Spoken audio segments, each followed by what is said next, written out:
within this universe. And this example should be followed by all, especially those who are Krishna conscious. We need to show Krishna in our life, and it should become a prominent service, not a part of the life. For they should show Krishna by their respective abilities. And I was just thinking that every one of us has a wonderful quality that only we have it. Nobody else has that. So Krishna wants to enjoy that quality that has been endowed upon us by His grace.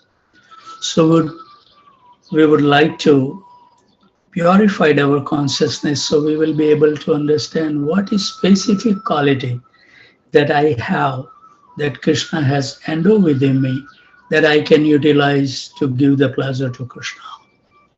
And only in the pure state of mind we will be able to understand. So process is given by our Acharya, chanting Hare Krishna Mahamantra very attentively. So now we'll continue reading. When the new city was fully constructed, this is the Dwarka fort we are reading about, chapter 49. The title is Krishna erect the Dwarka fort. How wonderfully he does whatever he does. When the new city was fully constructed according to the plan, Krishna transferred all the inhabitants of Mathura and entrusted Sri Balram as the city father. And after this, he consulted with Balram, and being garlanded with lotus flowers, he came out of the city to meet Kalyavan, who had already seized Mathura without taking up any weapons.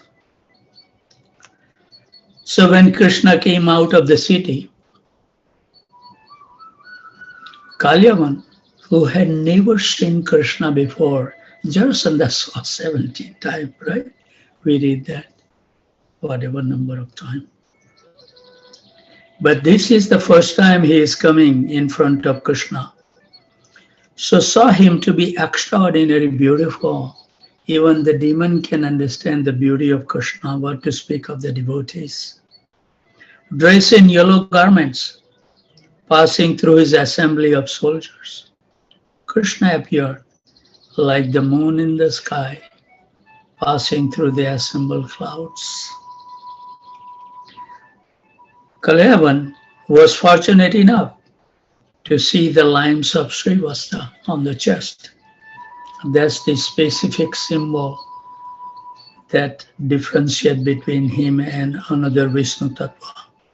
So we should be always looking for those identification marks. So when we go back, we will be able to understand who Krishna is, because there are so many personalities. They look exactly like Krishna, like Uddhava. We read that. A particular impression on the chest of Sri Krishna and the Kaustubha jewel which he was wearing. So Kalyavan saw him. However, in his Vishnu form, with a well-built body, with 4 hands, and the eyes like newly blooming lotus petals, Krishna appeared blissful with a handsome forehead and beautiful face, with smiling, restless eyes and moving earrings. Before seeing Krishna, Kalyavan had heard about him from Narad Muni. And now the descriptions of Narada were confirmed. This is the beauty of the devotees, that they explain because they have imbibed that image into their heart. They can explain in detail. And it says that whatever the descriptions they give the devotees of Krishna, they are 100% correct. He noticed Krishna's specific marks and the jewel on his chest. That's what Narada Muni told him, that this is unique. Only Krishna has those things. His beautiful garland of lotus flowers, his lotus-like eyes, and similarly beautiful bodily features. He concluded that this beautiful personality must be Vasudeva, Haribol, because every description of Narada's, which I heard previously, was substantiated by the presence of Krishna. So Kalyavan was very much astonished to see that he was passing through without any weapon in his hands and without any chariot. Haribol. He was simply walking on the foot, and Kalyavan had come to fight with Krishna. And yet, he had sufficient principles not to take up any kind of weapon. He decided to fight with him hand to hand. Thus, he prepared to capture Krishna and fight with him. Krishna, however, went ahead without looking at Kalyavan, and Kalyavan began to follow him with a desire to capture him. But in spite of all his swift running, he could not capture Krishna like Yasodama, right? Krishna is transcendental. Krishna cannot be captured even by the mental speed attained by great yogis, what to speak of Kalyavan. He can be captured only by devotional service. Bhakta mam abhijanati. Only through devotional service we will be able to understand Krishna, or we will be able to capture his attention. And Kalyavan was not practiced in devotional service. So he wanted to capture Krishna, and as he could not do so, he was following him from behind. So Kalyavan began running very fast. He was thinking with his speed mentally, materially, he will be able to catch up with Krishna. And he was thinking while he was running so fast that now I'm nearer. It's an illusion. And he thinks that I will capture him very soon if I maintain my good speed. But ultimately he could not. Krishna led him far away, and he entered the cave of a hill. Kalyavan thought that Krishna was trying to avoid fighting with him, and was therefore taking shelter of the cave. He began to chastise him as follows. Listen what the Kalyavan has to say. Oh, you, Krishna, I heard that you are a great hero born in the dynasty of Yadu. But I see that you are verily running away from fighting. Ranachoda, right? Like a coward. Coward. It is not worthy of your good name and family traditions, Haribol.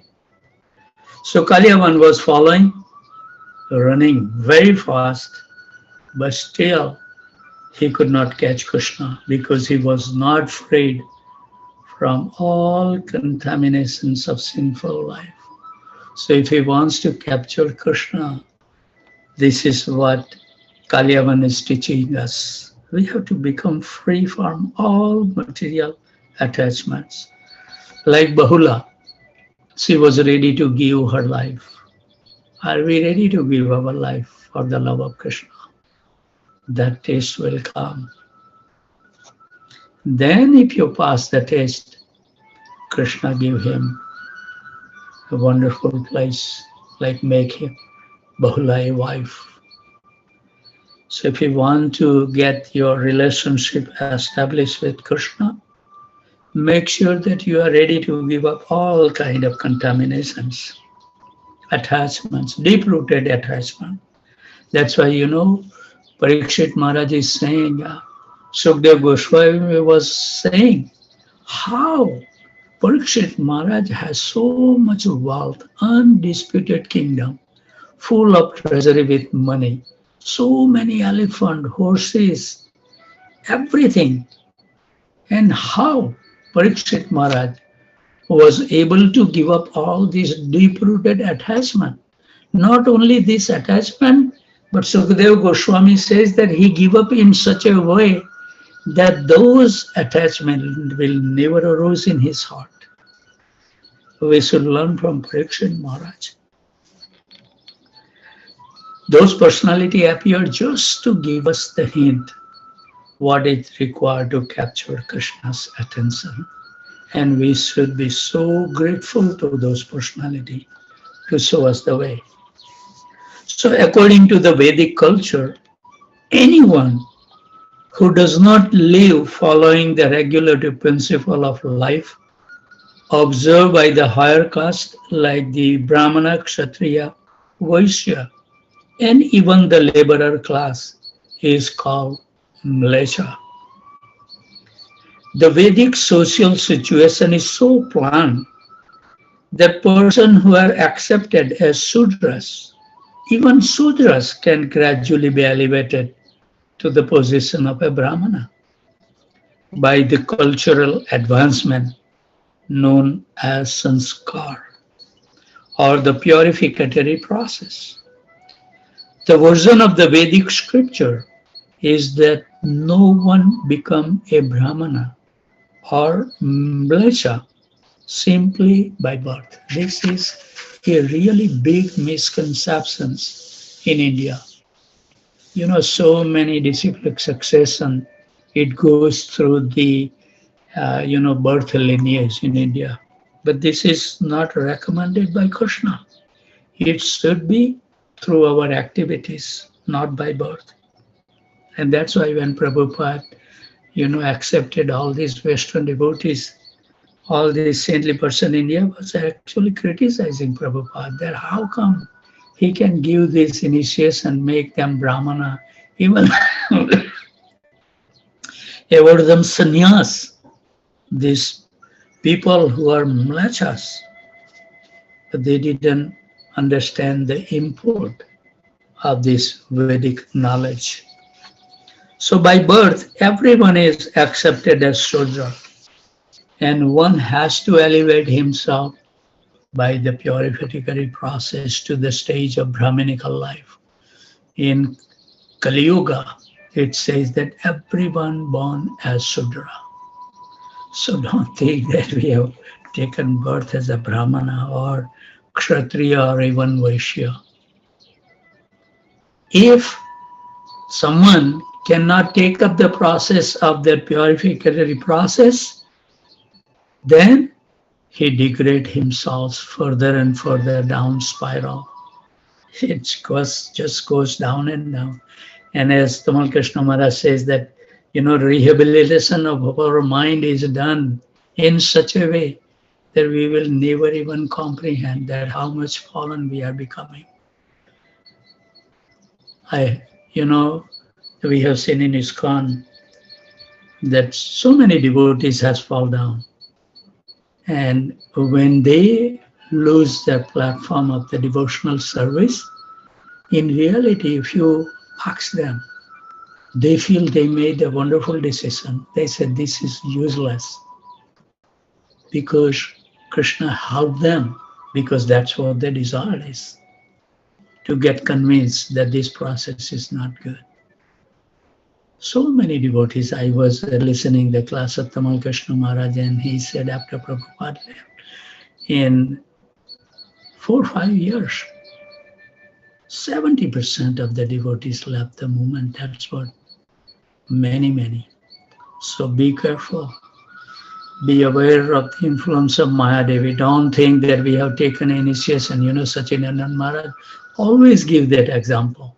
Don't think that just because you have joined in ISKCON, just because you have a profound spiritual master, that you will get delivered, unless and until you put your own effort sincerely and diligently, continuously.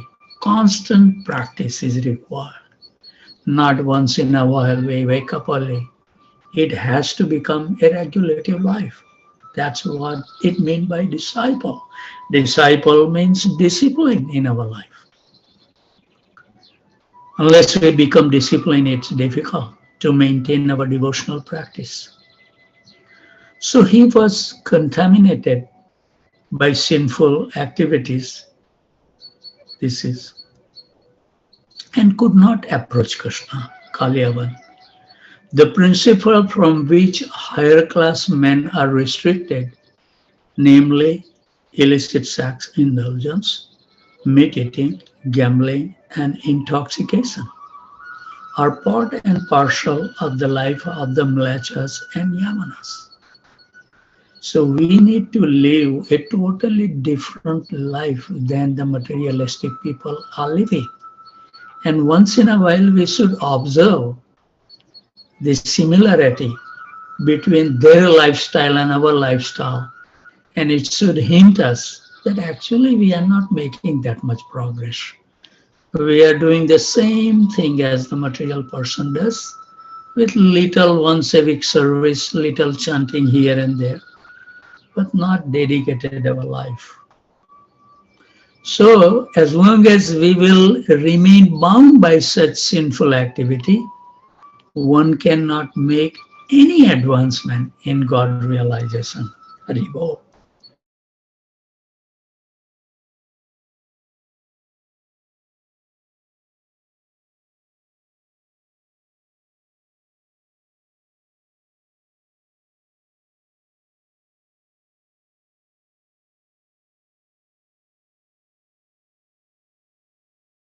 Consciousness. Haribol. So what we are doing right now is not a pure devotional service. When Krishna entered the cave of the hill, Kalyavan followed, chastising him with various harsh words. So what Krishna do? Krishna suddenly disappeared from the demon side. There are so many even siddhis in material world that you can become smaller than the smallest. You can become biggest than the biggest. Those are different siddhis to the yogic process. But Krishna is totally on a transcendental level. So Kalyavan followed and also entered the cave. And first thing he saw was a man lying down asleep within the cave. And Kalyavan was very anxious to fight with Krishna. And when he could not see Krishna, but saw instead only a man lying down, he thought that Krishna was sleeping within this cave.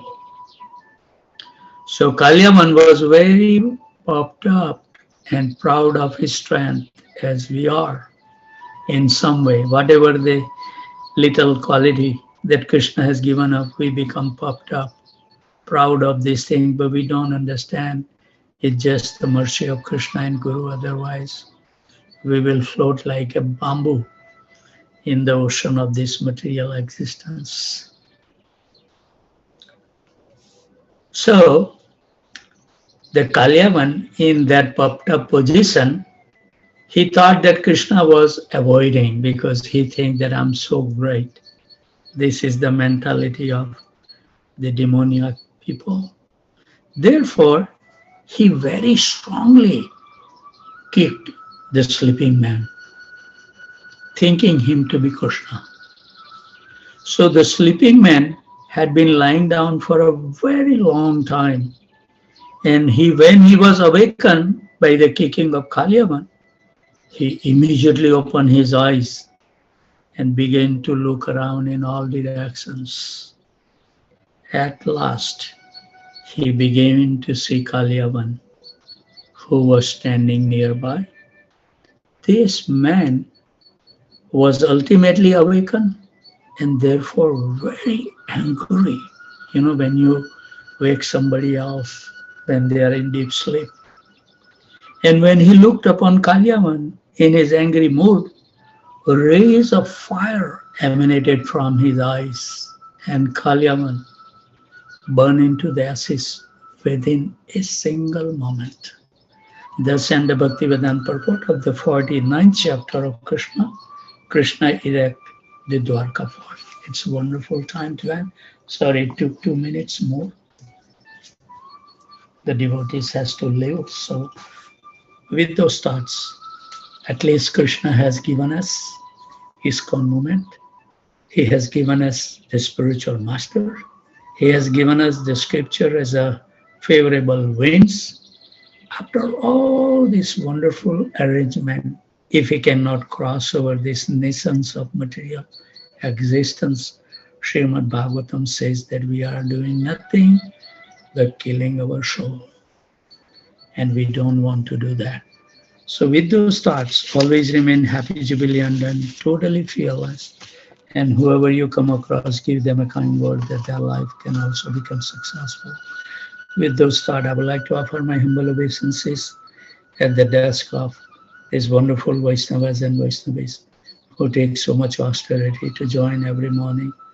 And without their help, how can we maintain our sadhana?